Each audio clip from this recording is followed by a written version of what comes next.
Total War Warhammer 40,000 is now officially announced. Just saw it live at the Game Awards. In this video, we'll be diving into the announcement trailer, looking pixel by pixel to see what we can get there, and also looking at some blog posts that CA put up in the Steam page to see what other nuggets of information can we piece together to know what is going on with this exciting title that I could not be more amped for. So let's dive into it.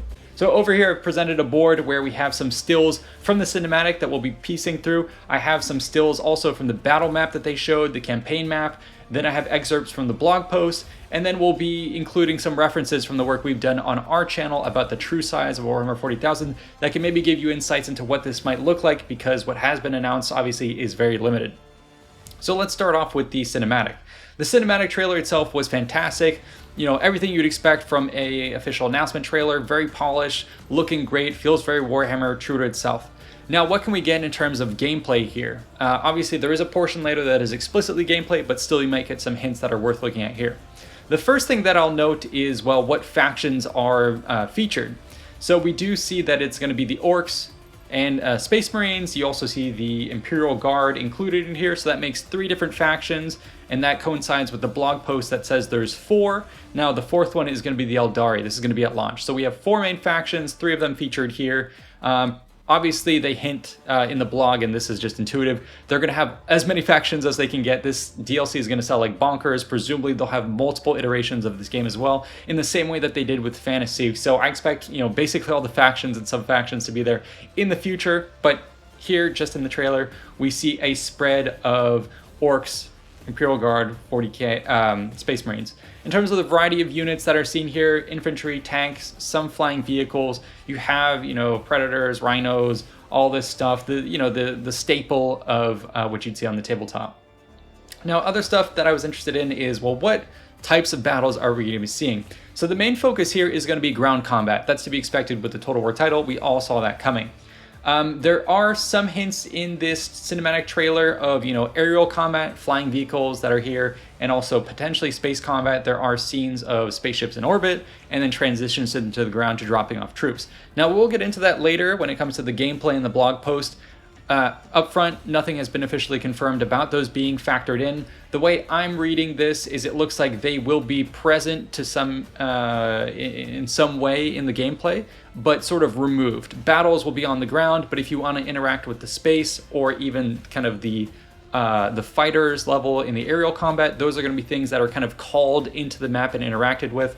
So if you want, you know, aerial cover, maybe you'll call in a strafing run, or if you want a kind of orbital bombardment, you can call that in. We've seen that in past Total War titles. We can call in off-map stuff and it interacts, but these settings are not really going to be the focus of the game, at least at launch. But fingers crossed, I really hope that they pull off some sort of reimagined naval combat when it comes to these spaceships. Other little details that I was trying to get out of this, I was zooming in to see the pixels, to see, you know, what can we derive from the structures of the lanes, of the maps, things like that in terms of gameplay. Not very much. One thing I was looking at is, for instance, the buildings.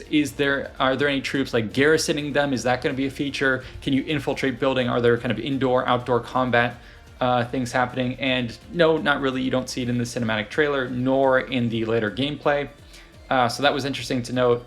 The other thing that they did in the trailer here was you see some snippets are showing a planet, and then you see a planet with kind of it broken up into territories. This maybe might hint at what the campaign map looks like. A planet, you know, being a particular, like a special region, and then in terms of that, it would be broken out into 5, 6 major territories, something like that. And then they zoom out, and you can see all the way up to the galactic map level. Now, I don't know if Warhammer 40k is going to be shown at this level when it comes to Total War. Maybe they'll do something like they did for Fantasy when it comes to joining all the maps together eventually to have a grand map, but I presume we'll be down in a subsector for the battle. Or maybe there'll be sectors across the world that you can jump to through the warp, and that's how they link them. But an entire galaxy-wide map seems very unfeasible. Now we get into the juicy parts, which is going to be the actual gameplay that's shown for the battle map and the campaign. Where, okay, cool, we're presented to this. One thing you'll see is that it's very much not polished. A lot of the textures are still rough. They're just kind of playing with the look and feel.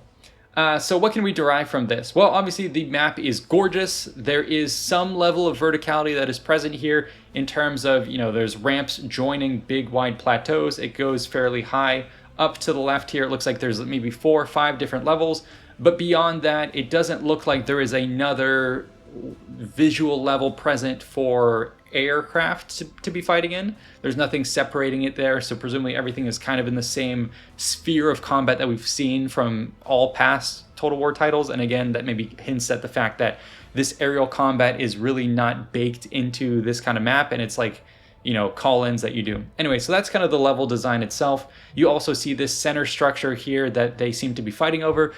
That's presumably a capture point. I hope that Warhammer 40k here leans a lot more into objective-based play, and I hope that they lean into what they were doing in the Warhammer 3, the fantasy title, when it comes to more dynamic battles, getting supplies, requisitions, upgrading your battle map. You can imagine getting turrets and all that stuff in 40k, getting ammo resupplies, or perhaps building up to call in reinforcement troops or all that stuff. So I really hope they lean a lot more into this objective-based gameplay. Other stuff we can see here is maybe, well, what are the size of the units to expect? What is the scale of this Warhammer 40k world? And I've pulled out some indicative units. So you can see here, you know, a little squad of Terminators is about 5 guys. It gets even larger when you look at some of the Orcs or the Imperial Guard forces. This looks like a platoon, maybe 30 to 50 men. Same thing with the Orcs. So again, it seems like basically the size that you would have seen from Warhammer Fantasy in the recent Total War titles in terms of the scale. Same thing goes with the vehicles. They all seem to be kind of single entities in and of themselves. I was hoping we would see something scaled up even larger where you would control like a squadron of tanks, like 3 of them. But it seems like we're getting a pared down, something closer to like a company of heroes.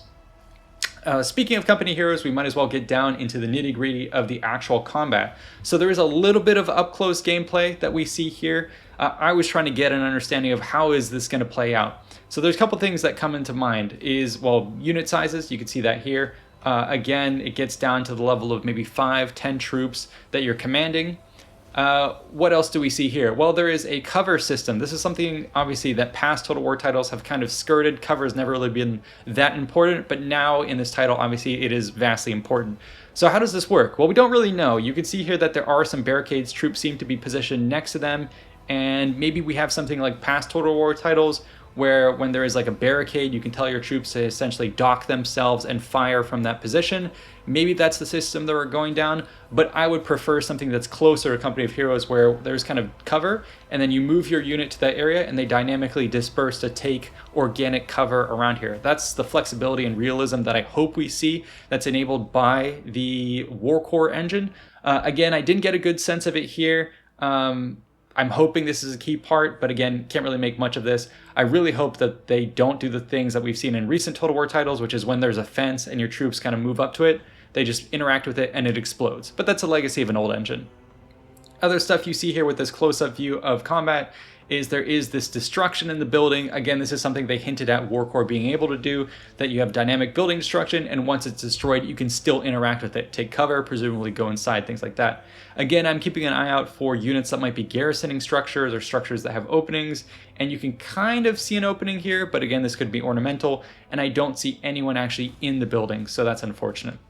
Now, in terms of kind of the UI down here, we can't really see what's going on. Obviously, there is melee. You can probably choose to be ranged. It seems like there is some sort of grouping option. Stop. I don't know what this is. Maybe there is some sort of scanning option when it comes to like detecting units. Maybe there's more stealth in this game.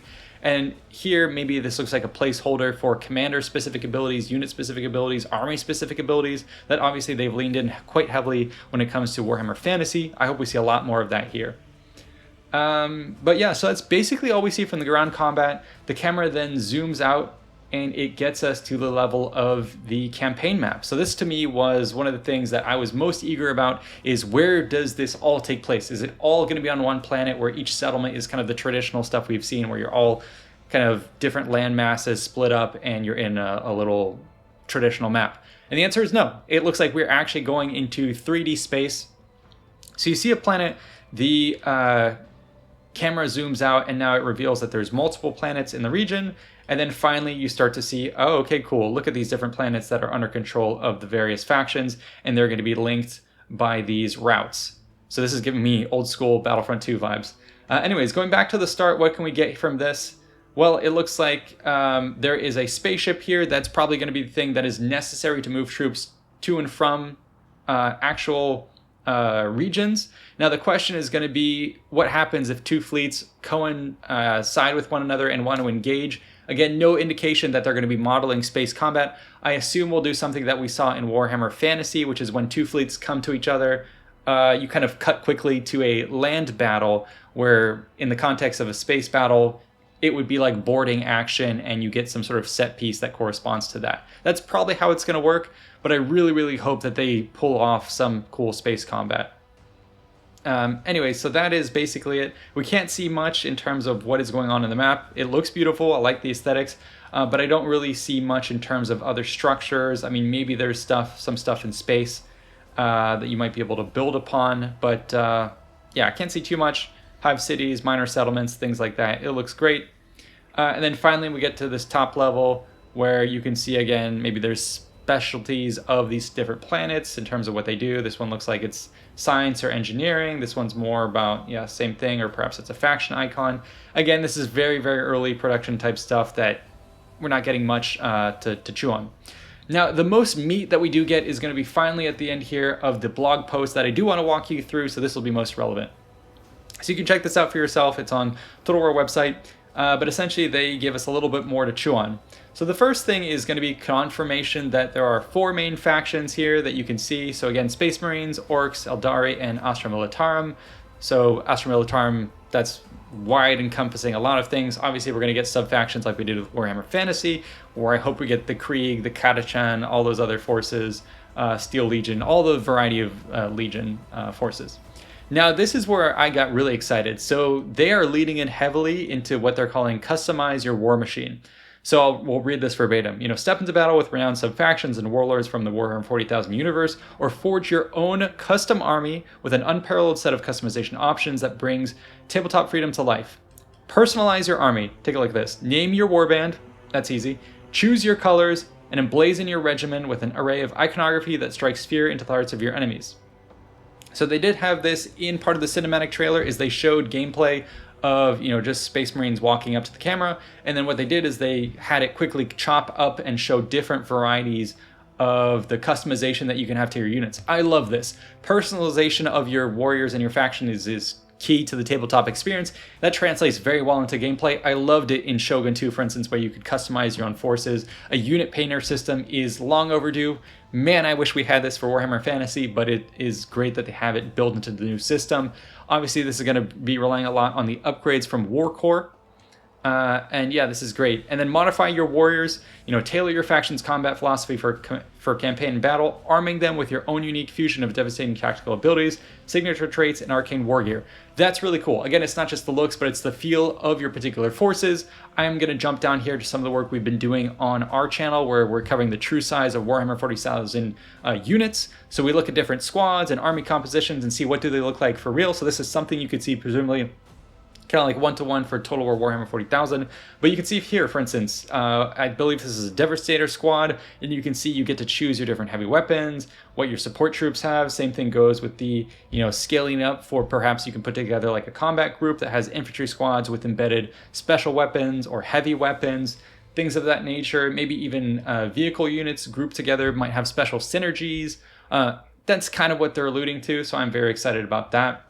And one last thing that is really exciting is obviously, you know, just, you know, last week they announced Medieval 3, which is going to be awesome. Think about this. Customize your medieval warband. Personalize your medieval warband. This is something that I was asking for, and the community is asking for a lot of time, is can we army paint our medieval troops? Can you get their own shield blazons, banners, musicians, drummers? All these sorts of things are going to be, oh my god, so great if Warhammer 40k can essentially drive the innovation there, and then we reap the benefits when it comes to history.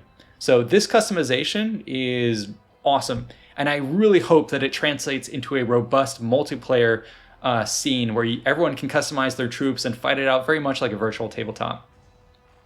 Now, next here, wage war on a galactic scale. So, wage war across a galactic sandbox where there is no peace, only war. Expand your empire turn by turn, capturing planets, upgrading fleets, managing your war economy as you carve a path through the stars to dominance. So they do say a galactic sandbox. I actually missed that initially. So that maybe does mean actually that eventually the world map is going to be the entire galaxy, where they simplify it down into sectors and planets. But that's really cool. Anyways, I've highlighted this section here, which is going to be upgrading fleets. It seems like this is going to be a core part of the game, but presumably they could be essentially like bases unto themselves or ways to recruit troops, or they have some interaction in terms of support for battle maps. But really they're more troop ferries, and perhaps they might even be production facilities with their own specific upgrades. And essentially they might be like mobile cities that you can move around. They have their own garrisons, they can spawn troops and do stuff like that. And you might have something which is the equivalent of kind of like nomadic factions that just don't have planets and that are all in space, and they have their production in space. So that could be, you know, Tyranids, obviously. So I'm very excited to see what this looks like for really how these fleets play in. Then they say fight to determine the fate of entire worlds, conquer them, you know, develop strongholds. So upgrading stuff, that we've always had that in Total War. Bombard enemies from orbit and deploy your armies to the ground to engage in breathtaking real-time battles over planetary installations and regions. So again, no indication that there's actual space battle. They're really couching all these terms in that you're kind of just over the planet and we're doing set dressing, but it's pretty much a land battle is how I'm reading that. And then they say, you know, you get apocalyptic weaponry that can erase entire planets from existence, leaning very heavily into 40k, in the same way that you could drop nukes in the latest Warhammer Fantasy title with Skaven, destroy capital, destroy regions. Well, now you can do it to planets. So that's really cool. And then finally at the end here, engage in devastating combat. Again, not too much that I would say that we can draw out of this. It's just a typical description of what you'd expect from Warhammer 40,000. Maybe this is where it is important, is this last little pair of sentences here. So strategically deploy powerful abilities to dominate the flow of battle, from haphazard artillery bombardment to aerial strafing runs and laser-powered strikes. So that was what I was talking about, where they're alluding to aerial combat and kind of space combat as something that is strategic deployment and not really a part of like actual moving troops around, but you call them in or they enable abilities and stuff like that. So it seems like, you know, hedge our bets that this is probably going to be kicked back to a second title or a later expansion. Every impact reshapes the terrain, creating new cover and fresh tactical opportunities. That's great in theory, but I really want to know how the cover system works. Presumably, if it is kind of dynamic when it comes to reshaping the terrain, then it would be hard to dock with that. And I hope that they go the more organic route of Company of Heroes that we've been talking about. Moving on, there is a little bit here at the end to cover. So they say tune in on December 16th for more info. So we'll stay tuned for that. I'm very excited to have some specific questions asked. Although for now, they do have a FAQ. When is the release date? They say not sharing it right now. Lots more to talk about in 2026. On what platforms is it available? So they're committing that it's going to be on consoles. Now, this is something that they said Warcore would enable. I'm very surprised that they're just out the box doing this right away. I thought they were going to wait to have that for separate specific console games. I didn't know that they were going to port their, you know, tentpole titles directly onto the console.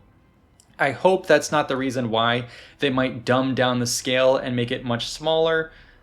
We'll wait and see, but I think their main focus is make the PC experience the best, and then these other folks on Xbox and PlayStation will maybe just have to deal with wonky mechanics. I really hope the focus stays on PC. And again, people are asking where are the other factions, so they say here they're not in the game at launch. Absolutely be part of our plan sometime in the future. Will there be a pre-order DLC? No. More details about pre-order bonuses will be revealed later. Will there be a blood pack? No. This is something that they've kind of been doing lately, which is blood pack is no longer going to be a separate purchase. It's just in the base game. Thank God, we've been dealing with that forever. Will the game allow modding? Yes. The modding on Warhammer 40,000 is going to be insane. However, because of the new Warcore engine, the official modding tools will come at a later point. But even if they're delayed, it should be much more powerful, much more user-friendly. What are PC specs? Again, don't have that. And how can we stay up to date with the game? Go to their official channels. So that is basically it for what's been announced so far. I'm very excited. Again, we've been playing around with some of this stuff in our True Size series where we've been modeling armies in Warhammer 40,000. And so this is stuff that I was hoping to see more of, was the larger scale of 40k. I'm a little disappointed to see that units are really dumbed down. I was really hoping we would have, you know, a selection group would be an entire platoon of infantry or a squadron of tanks that would all operate at this larger scale. Doesn't seem like that's the focus. They're going more tabletop type scale in terms of units. But I think that also has some charm, because what I'm seeing is I'm really liking the zoomed in focus on painting your units, customizing their kit, having all of these abilities. And if you zoom out too much, you would lose the ability or the practicality of that. So I can see both sides of the picture, and I'm kind of, this is the big driver for me. I would love the scale, but at the end of the day, if it's compensated for by more minutia in the detail, they've got me sold. I do like the fact that we're not just on one planet and we're going to be potentially across the entire galaxy, but at least across a subsector. And then this is the biggest thing for me. Are they going to have space battles? Please, please have space combat. Although, there is, Battlefleet Gothic does a great example of how to do that right. I doubt Warhammer, Total War Warhammer 40,000 would have that level of depth, but it's at least a starting point that they could have even some basics out there and build upon it as they build this series. We did our own stuff looking at the true size of these models, lining them up one next to another, and I could just imagine Warhammer 40k Total War doing this stuff. And then lastly, in our series on the true size of a Tyranid invasion, we've been modeling different types of environments. Again, this might give you a tease of what we could see in a Total War Warhammer 40,000 game, which is going to be these cityscapes, maybe moon type environments. You can see some big deserts at play with fortifications. And again, this is kind of the scale we're talking about here. This was probably the size of a Tyranid unit when it comes to the game. These would be individual units from what we've seen from the gameplay. So I think this is a reasonable size for a 40k battlefield in Total War, which to me seems pretty large, pretty epic. It was good enough for our cinematic view here in the series. But yeah, I hope they give us a mix of battles. Small, large, jungles, flat, playing with elevation, chasms, choke points, buildings that you can get inside of. But again, yeah, we haven't seen enough to really speculate more than what I've already done. But anyways, that's it. I hope you guys enjoyed. And yeah, let's wait for more news. And for me, I'm actually more excited for Medieval 3. And thank God Warhammer 40k is going to be here to bring in the bucks and push Total War into a new world of better capabilities. Already we're seeing the benefits of customization that I think is going to reap a lot of benefits when it comes to history. So yeah, a lot to be excited for, even if you're a traditionalist historical fan. A lot of stuff here when you read off the specs are going to be great for us as well. So anyways, that's it. I will see you guys in the next one. Peace out.